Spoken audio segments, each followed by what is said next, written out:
You know, it makes such an important difference. And I was reminded when we were talking about a quotation from Margaret Mead, a famous anthropologist from the 50s.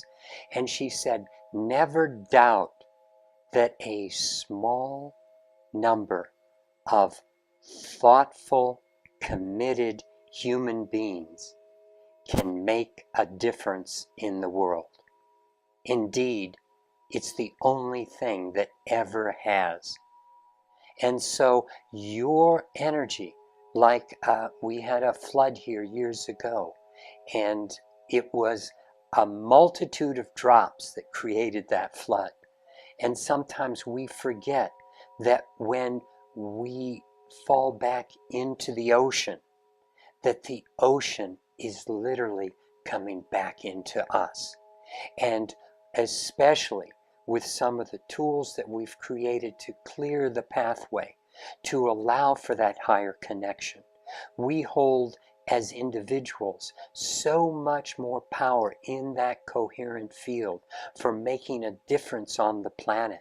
And then it's a matter of applying that difference in whatever it is in your life that you're believing in, that you're committed to. Just the daily actions you take are so profound. We don't realize that when we really admire a flower that may be there beside the walkway we're taking, and we really deeply appreciate its beauty, that energy goes out, and that energy moves past the flower into the house where the mother is cooking dinner for her children. And today, the energy that goes into that food, because of that catalytic action of your love for a flower, can affect these children, can affect their lives at school, can affect a potential bully moving this way or that. We have no idea of the tremendous butterfly effect of a conscious action growing through the world.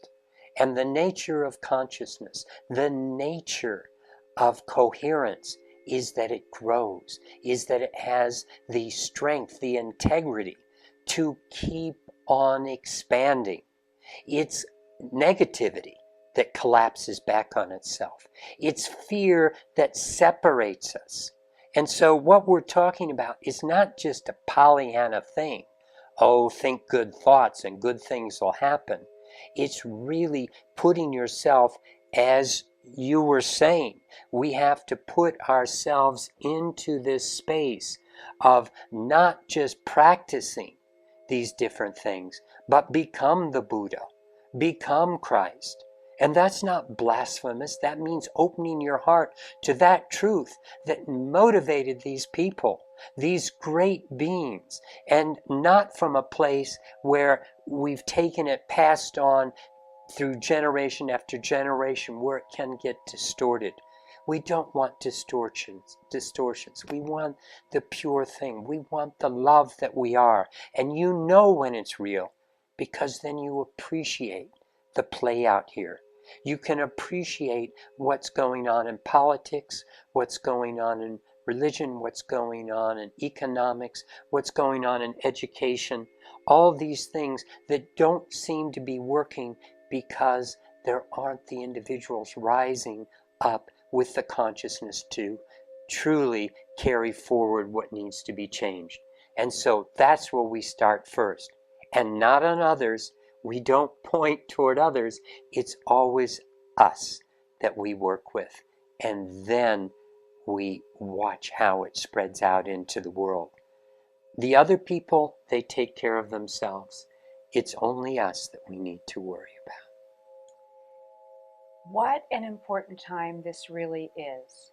And we've known that the light has been accelerating. We have data to show us with these impulses from the sun, with these electromagnetic radiations that are reaching us, with the astrological understandings as we look at the Mayan calendar, as we look at history, as we listen to the messages of the indigenous people. we are being set to be in a very provocative time of shifting.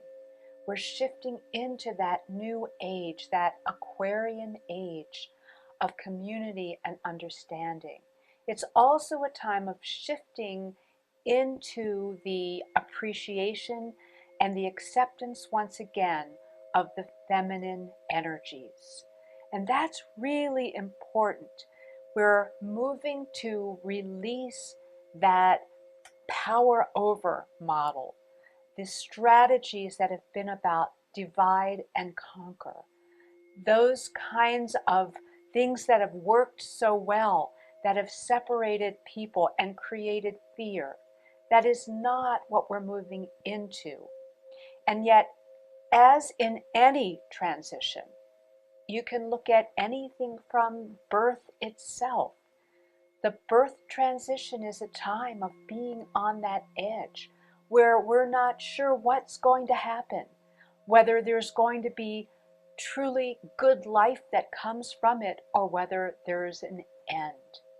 And so it takes our effort, it takes our labor, it takes our consciousness to stay now with the acceptance of what is being brought forward. And that is really important that we get, that we're the midwives of this time. We are the presence to bring about this consciousness and this sense of clarity, this coherence that's happening.